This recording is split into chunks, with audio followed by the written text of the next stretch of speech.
Ever since graduating from university, my life became really stagnant and I just couldn't pinpoint the reason why I was feeling this way.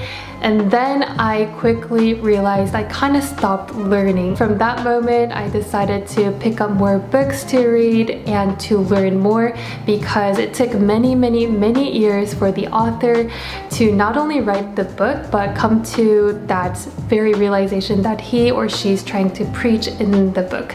So today I want to recommend you guys to 7 different books that really bettered my life and improved my life, and I hope these books will help you out in some way too.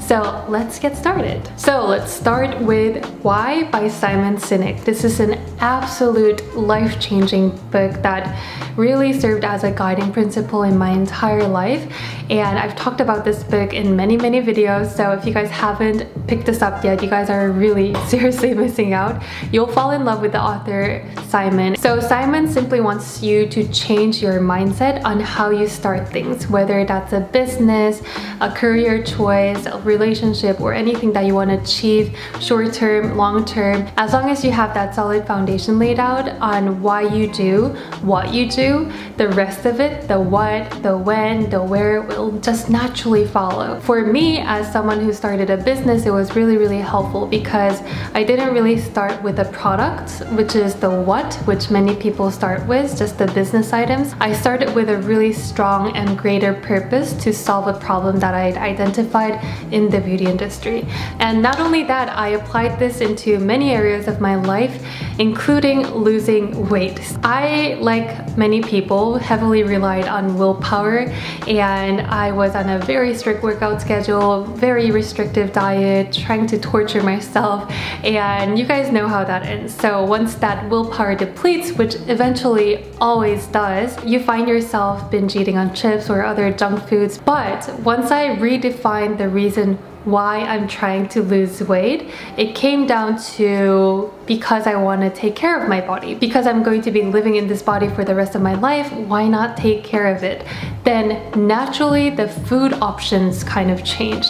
Just going to the gym didn't become a chore or a stress or something that I need to force myself to do, but it was more like a happy choice because I'm going into the gym to take care of myself. Then the magic happened. So the byproduct of it was weight loss, but what I really achieved was just trying to take care of myself. I know this was a very superficial example, but if you're someone who's very lost in life, you guys want to find your calling, and you guys don't know how to define your why, this is a brilliant book that will help you tremendously. Next we have High Performance Habits. I thoroughly enjoyed this book because I want to live an extraordinary lifestyle like other successful people, and I always think there is something to learn from successful people's day-to-day lifestyle, how they live, what they eat, and also how they discipline themselves.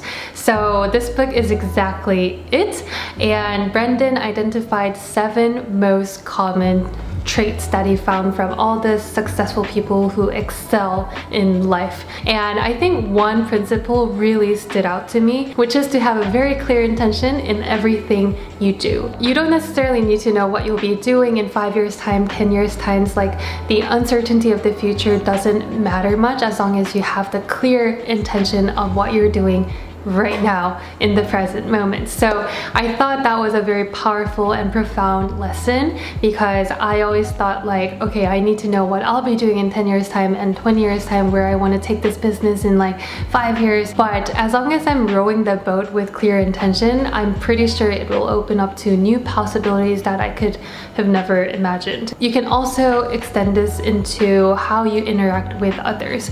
If you are starting a conversation with someone that you've never met before, you want to set an intention of how you want to be perceived. Do you want to be a charismatic person, a very well-versed, a very good listener? As long as you set that kind of intention, you will act in such way to fulfill and meet your own expectation, if that makes sense. So I thought that was a very powerful message that really resonated well with me. Some people say that this book is very boring, or there's nothing groundbreaking or original to this, but I think that's an amazing thing. Like, extraordinary people or successful people, they didn't get there because they've done something groundbreaking or game-changing. They've done ordinary things, but they just made it into a habit. So consistency consistency is also a key because it all compounds at the end. The next two books are similar in the sense that they try to shift your perspective towards creativity. Big Magic by Elizabeth Gilbert and The War of Art by Steven Pressfield. All the YouTubers seem to be raving about these two books, and I can definitely see why. They try to teach you that creativity is not something that you have, but something that you do.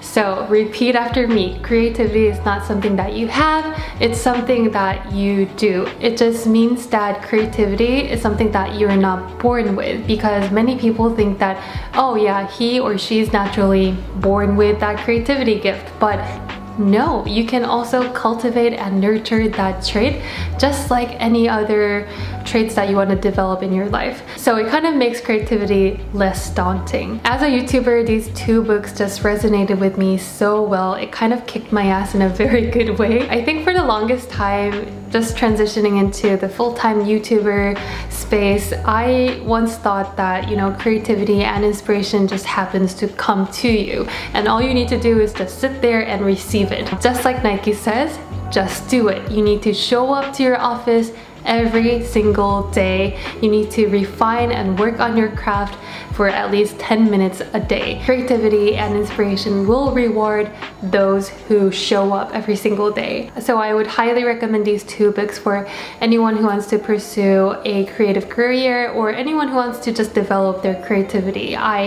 I love these two books. You Are a Badass at Making Money. I really enjoyed this book. This is a great starter book for anyone who's just developing their money mindset. And it's not a really difficult read at all. It's a very easy and very playful read. For the longest time, I thought charging for more money or wanting more money means that I'm greedy. So when I'm working with clients, I kind of self-doubted that they're gonna just pay this much, so I had to undercut my value for the longest time.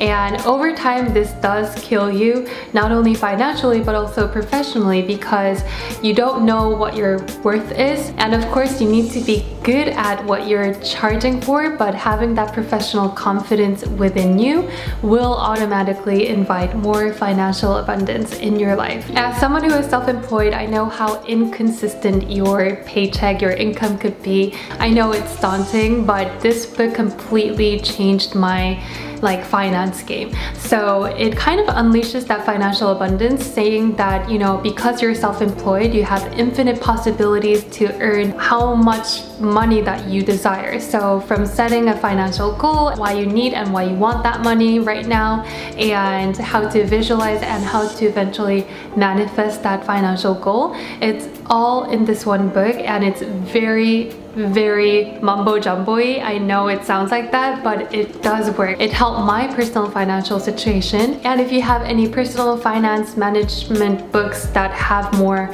practical tips, definitely let me know in the comment box below. Happiness Advantage. I know the title sounds really corny, but I promise you guys the content inside is gold. I really thoroughly enjoyed every single chapter. It's very well researched and I really enjoyed it. So this book is all about using that positive psychology into bettering your life, but also I really loved how this book delved into using that in a business context. If you guys haven't found this pattern yet, I love business. So first of all, this book starts by priming your mind by saying that happiness isn't something that you achieve by becoming successful, but happiness fuels success. A lot of people, including myself too, believe that, oh, if I get that job, I'll be happy, or if I date that guy, I'll be so happy. But if you become happy in the first place, you will get that job, or high chance you will get that boyfriend. It was such a simple switch, but it kind of delivers a profound result.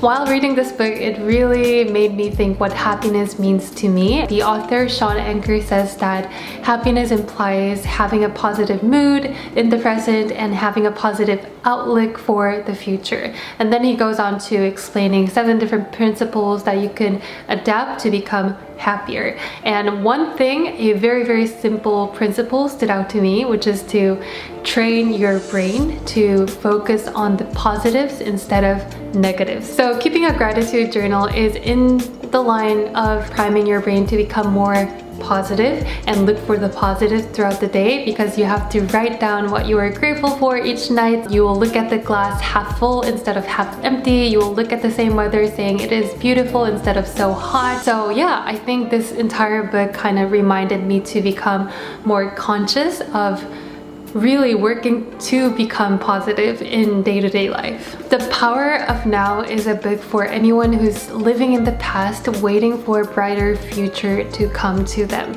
and who's constantly anxious or stressed and who wants to just recenter their life. This is something that I would highly recommend you guys to read. This book just helped me so much when I was anxious and when I was constantly stressed, because I mean, who doesn't nowadays, right? I would have to say this is probably one of the hardest books that I've ever read. Even though I went through the entire book, I don't think I got 100% of the meaning. It's definitely a book that I will revisit from time to time. This book helps you to confront your own mind, your thoughts, your feeling, your emotions from a third perspective, and it teaches you how to detach yourself from your own mind so that you don't label your thoughts, so that you don't engage with your emotions, so that it helps you to not react to the situation immediately. I became less reactive, I became less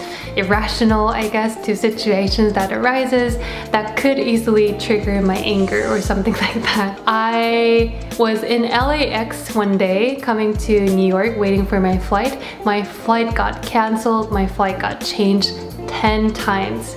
10 times. So I was at the airport for about 6 to 7 hours, but I found myself saying to myself that it is what it is. There's nothing that you could do about it, so there's no reason to really fight it. You can't really push the airplane, you can't really do anything, so what are you gonna do if you're gonna be upset at this situation? And I think having that kind of third perspective voice inside me helped me to cope better with life.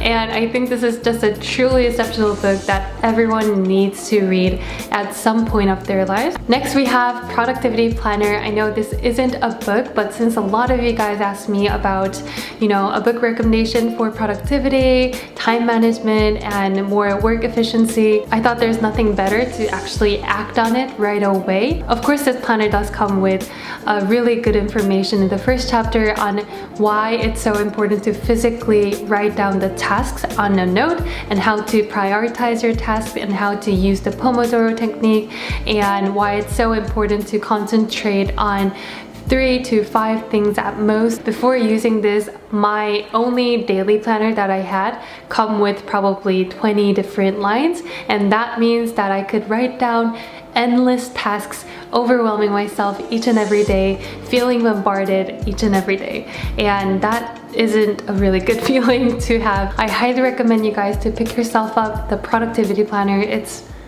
amazing.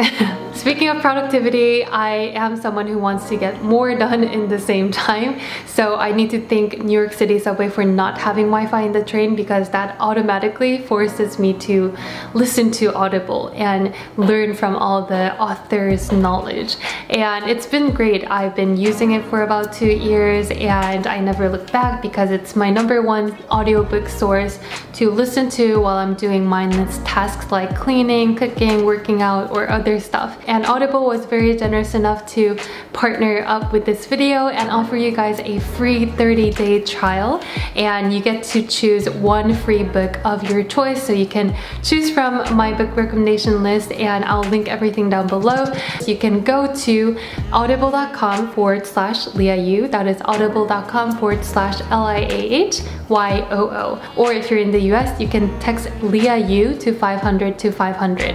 LiaYu to 500 500. So yay! Thank you guys so much for watching. I hope this video was somewhat informative and helpful, and make sure you guys take care. Bye!